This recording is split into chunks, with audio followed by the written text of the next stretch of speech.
Hey everybody, it's probably a good time to talk about that whole Iran World War III thing. Recently, the United States military assassinated a high-level Iranian military commander. I don't remember exactly what he was. It's not important. The important thing is that it happened and everyone's talking about it, and it's trending. So, you know what that means? It means it's just some geopolitical theater event that's supposed to distract us, the sheeple, from something else, something far more insidious. But I'll get to that at the end of the video. So let's talk about the current discourse that's happening right now. People are talking about this. First, we have the typical neocon Republican viewpoint. They're saying it was a good thing, it was justified, it was a good military move.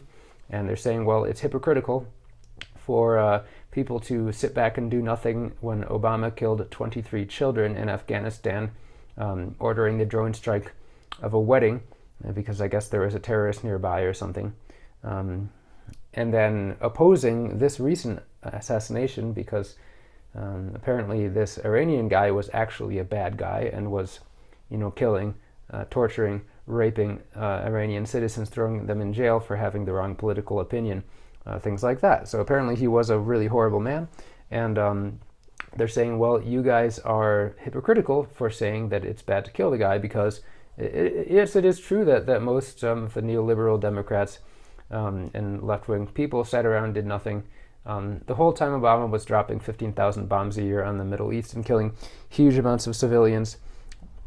People kind of, they sat back and they enjoyed their CNN and their Rachel Maddow, who of course weren't talking about it at all, and they just said, oh, his only scandal was a tan suit. Of course his only scandal was a tan suit, and killing 23 children and killing thousands of other civilians and bombing 4 additional countries after George W. Bush and Benghazi and Fast and Furious and a bunch of other stuff. But his only scandal was a tan suit, right?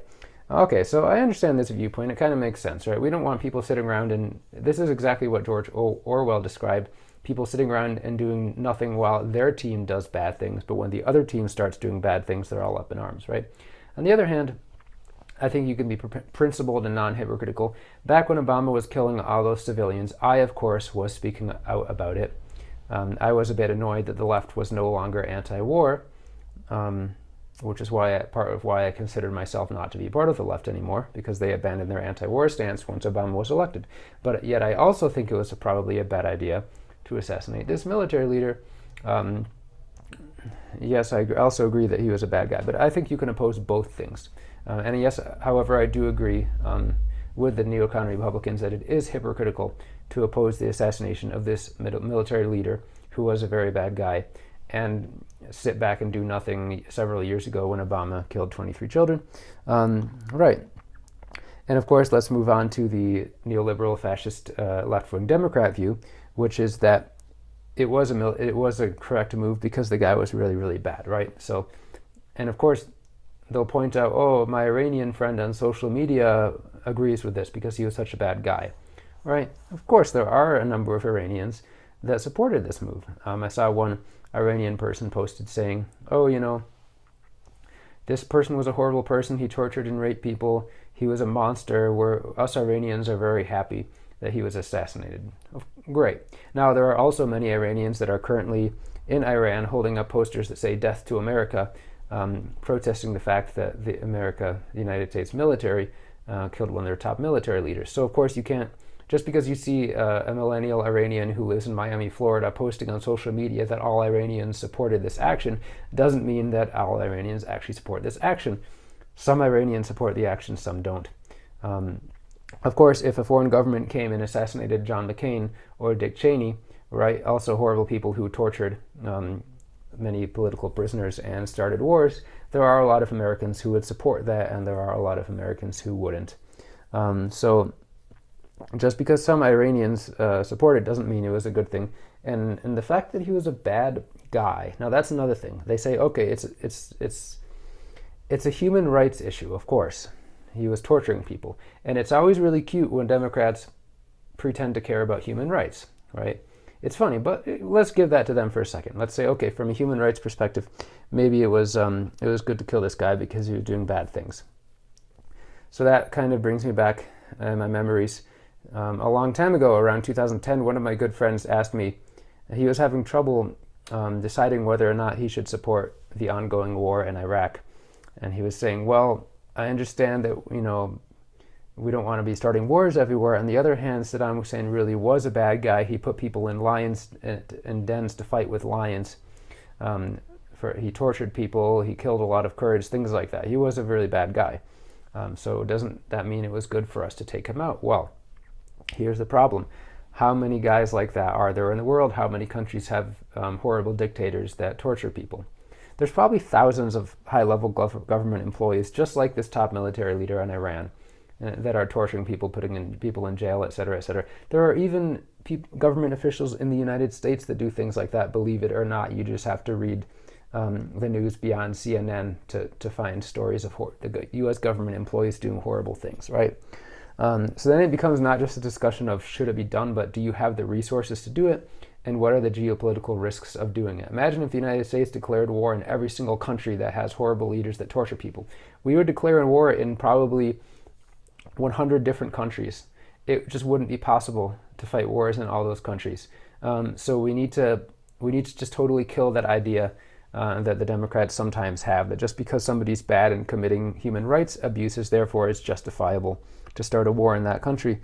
There are many other things that you should consider, not just the morality of it, the feasibility, the cost, the political risk. Is it actually possible to do it? Does the country have powerful allies? Right. That's another important thing to remember, that Afghanistan and Iraq and Libya and some of those other countries that the United States military has been bombing, there hasn't been quite as much political risk. Yeah, there were kind of proxy wars between the U.S. and Iran and China, but when you attack a country like Iran, they have a really big military themselves. They're much more powerful than most of the other countries the military has been bombing, and they have really, really strong relationships with Russia and China. So that's why everyone's kind of worried that we're going to enter into some massive world war right now with this recent escalation, which brings me to my final discussion. Is there actually a risk of a big war, or is this a big distraction? I think it's a bit of both. Sure, it's possible that a big war could break out. It's also possible that the powers that be are so good at controlling the major political theaters that we're never really going to see another big war again. All we're going to see is a bunch of scaremongering to keep people in check and keep people worried and keep people supporting their governments, right? We need to keep the stock markets up. We need to keep consumer confidence going. Right now, the stock market's in a really precarious position. It just shot up again because of another injection of Fed money. There's not any actual real fundamentals keeping it going. So we need to keep people distracted and keep people buying stuff and keep people investing, in the stock market through retail stock websites and things like that. We don't want confidence to be shattered, and we're also trying to distract people, remember, from the fact that the U.S. government is just a bunch of pedophiles with drones. A lot of people are waking up and starting to realize that many top government officials, also Hollywood and the media, have been implicated in massive child sex rings. Of course, Jeffrey Epstein was just the tip of the iceberg. They say they're going to continue that investigation. Once in a while, they throw out a little tidbit in the media, but nothing's going to happen with that. And meanwhile, they have to keep people distracted with other things, and one of those things is the threat of World War III and an escalation with Iran. It's a great way to distract people from the fact that the U.S. government is just a bunch of pedophiles with drones, along with the media and Hollywood, who makes all the movies that you see. In fact, recently we had the third Kevin Spacey accuser to commit suicide or mysteriously die. 3 of them. What's the chance that out of 4 accusers in the past few years, 3 of them die, right? 1 of them decided not to go to trial at the last minute. 2 supposedly committed suicide, and 1 died in a car accident. What are the odds? It's like winning the lottery 10 times in a row. Now, nowadays, I bet they have better ways of making people commit suicide. They can probably lace their food with a bunch of SSRIs or something that makes them all of a sudden think really suicidally. So some of these people might actually have committed suicide, whereas back in the day in Arkansas when Bill Clinton was running for governor, all you have to do is pay off the police commissioner and a few other public officials. He was so powerful, and even back then, no one wanted to mess with him. So that girl that was pregnant with Bill Clinton's baby while he was running for governor, they found her with 2 shots in the back of her head, and it was ruled a suicide. Anytime somebody has 2 gunshots in the back and it's ruled a suicide, you know it wasn't a suicide, obviously, but they're so confident they don't care. They can just report that on the media and people will just eat it up. In fact, it's one of those things that Rachel Maddow won't even talk about. So most people don't even see it. Like when the 23 children were killed, Rachel Maddow probably didn't mention it. Anyways, that's all I have to say, folks. So we're probably not going into World War III, but don't get distracted. Remember, the U.S. government is a bunch of pedophiles with drones.